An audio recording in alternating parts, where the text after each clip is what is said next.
It's the last weekend of Pride Month 2023 in New York City. And this weekend, some of the largest celebrations of Pride Month will be held across the city, from the parade through Midtown Manhattan to the Village, to the 31st annual NYC Dyke March and the Queer Liberation March. They're all happening this weekend. It is also a great opportunity to talk about how the American Heart Association can dedicate itself and recommit itself to health in the LGBTQ plus community all year round and not only during Pride Month. I want to take an opportunity to introduce to two of our staff members, Kevin Steck and Jensen Baker. So Jensen and Kevin, welcome. Why don't we start by why don't you guys tell us what are you going to be up to this Pride weekend? Sure, I can start. This Pride weekend, I'm excited. Happy Pride, everyone. This Pride weekend, I will be doing really a brunch with friends on Saturday, and then we're going to go to the Dyke March after brunch at around 5 p.m. And then I am marching with a friend during the Pride Parade with my friend's organization, Outright International, that really focuses on the LGBT community worldwide and the atrocities some of them face in different countries. And so I will be marching with them in the parade. How about you, Jensen? What are you up to this last weekend of Pride in New York City? Yeah, super excited. Happy Pride, everybody. Tonight I'm actually going to a Pride kickoff party on a rooftop to just sort of like get the weekend started. Saturday, I'll also be at the Dyke March marching with a lot of friends of mine. I'm really excited for that piece. I think this year, more than others, it feels really appropriate to be out in the streets, raising our voices.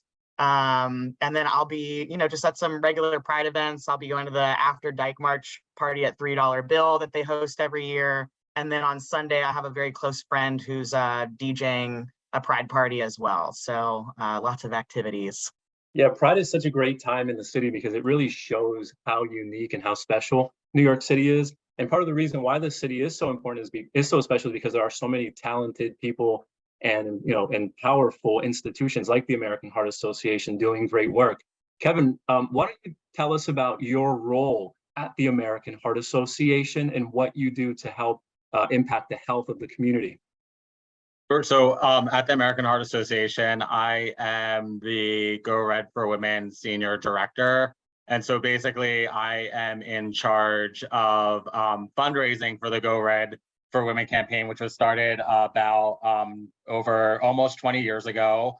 And really, we're looking at the health and wellness and paying attention to women's health. And also, we are also looking at the community as we do in New York City and being a lot more inclusive, whereas we're not just looking at women's health, but also is it someone that's non-binary or Jensen, how about you? So American Heart Association for only a short amount of time. So why don't you tell us a little bit about yourself and what you really bring to your role in New York City? Sure, yeah. So I'm on Kevin's team. I'm also a director on the Go Red for Women campaign. Kevin's my senior director. It's amazing being led under somebody else who is also queer identifying. I think one of the main things that drew me to the job was not only like the mission and vision of this team, but the leadership behind it. It allowed me to feel incredibly comfortable as a genderqueer, non-conforming individual coming into a campaign that has the word women in it. I think that it's really nice to sort of, stand behind the mission in regards to women being a minority when it comes to like health outcomes, research, heart disease being the #1 killer of women. But as a AFAB person, right, so assigned female at birth, some of these same things impact my body in the way that it would a cis woman.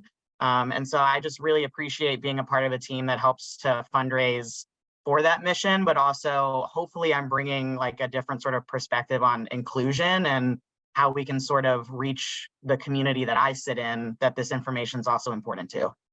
I want to transition to this working group that we are a part of at the American Heart Association in New York City that is led by Executive Director Meg Gill-Martin. And what we're trying to do in this working group is really ask that question of how do we move beyond solely Pride Month? How do we positively impact the health of the LGBTQ community year round? Though that's a big question, right? And at the American Heart Association, we're used to looking at these big systemic issues and finding different ways and approaches to address that. I always think that we need to start as a science-based organization by looking at funding research to better understand that. That's why we've been working closely with, for example, Dr. Billy Caceres in the research that he's done to talk about how discrimination and stress impact the community. But there's so many issues that intersect between the health issues that we have prioritized at the American Heart Association and some of the ones that are of major importance to the LGBTQ community around discrimination in the workplace, in housing, in education, some of the things that then folks do to kind of self-medicate with nicotine and alcohol and drugs combined with trauma, which could, impact someone's mental health. So there's so much overlap of this work. Jensen, what is most exciting to you about the potential work that we could do with a year-round Hearts with Pride group in New York City? I think the first thing is just sort of disseminating that information that you're talking about, right? Like even for me as a queer person who works here, I think that it was a challenge to sort of even just wrap my head around all of the different community partners that we work with, all of the different ways that we tangibly impact New Yorkers on a day-to-day basis, queer or not. And so I think the biggest piece is just like getting that information out to people. If people don't know about your fabulous program, then how are they going to utilize it, right? And exactly like what you're talking about, I think it also starts in having people who look like us, who are us in the research process to begin with.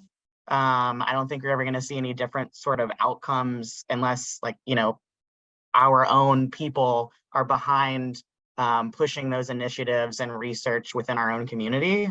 But like you said, I think right now it's not just like trauma personally from our own like friends, family members, like backgrounds, but I think that trauma is everywhere. I think when I swipe and open my phone, I'm sure Kevin can agree, every day it's like traumatizing, right? The news is traumatizing. Hearing what like other thought leaders and people who sit in positions of power who basically want to equate my existence as being questionable or a problem is tough, right? So I think we start with making sure that people understand that we are there for them, that there are programs out there that they can utilize. And like, how do we do that in a way that makes people want to listen and feel like they can have trust in us? Jensen, you said so many great things, and it really makes me think of the American Heart Association's guiding value of meeting people where they are, right? Like, I feel like that is where we are in our mission today. Kevin, how do you think the American Heart Association can do a better job of meeting the community where it is here in New York City and broadly speaking? Sure, I would say American Heart Association could do a better job. I think really looking at Pride year round for sure, not just looking at it at Pride Month. I think one of the more frustrating things, and I'm sure you've seen, or many people have seen things about this, where the running joke is that a corporation will support Pride and the LGBT community during the month of June, and then they go silent for the rest of the year. So I think it's really like having that conversation and that and doing their due diligence to really being within the community and speaking about the community year long. Really like looking at that research about how heart health does affect the LGBT community, more so just because of social isolation, mental health issues, the trauma that Jensen was speaking about, and really being an advocate and voice for the LGBT community. I would say, again, year long and not just for the month of June is really important. And that's where the true allyship is shown. I couldn't agree with you more. And even just as we were doing research in the working group, I'm amazed to see, one, how broad the support is for the LGBTQ community in terms of, let's say like the center on Staten Island, the center in Manhattan. There's, places like where if you're gay or trans or you just need a place, there's a place for you. But then they also there also are places as you're advancing through different stages of life. If you're, a senior and you don't want to face the same discrimination in housing, there might be services for you. If you're trans and Latino, there might be services for you. So to really see the specificity of the work has really been an amazing learning experience for me. And it only makes me want to learn more, sit down at the table, bring leaders together and work with them to connect the dots. Because that's really what the American Heart Association does so well. And also, we just cover so many different topics, right? From blood pressure management to CPR and AED awareness to food access to policy, mental health, housing, smoking, and increasing representation in research and in healthcare.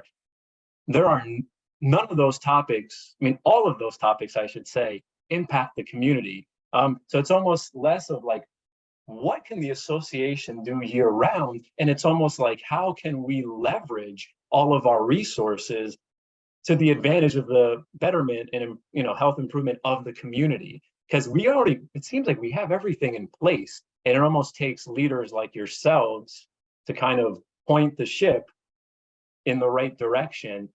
And the wake will be hopefully improved health for everyone in the city, but the communities that we know are impacted more so than others. And what's also really cool generally about New York City is that it is a place that attracts talent like yourselves, like myself, from all over the country, all over the world. We want this to be a city and a talented community that feels safe and empowered.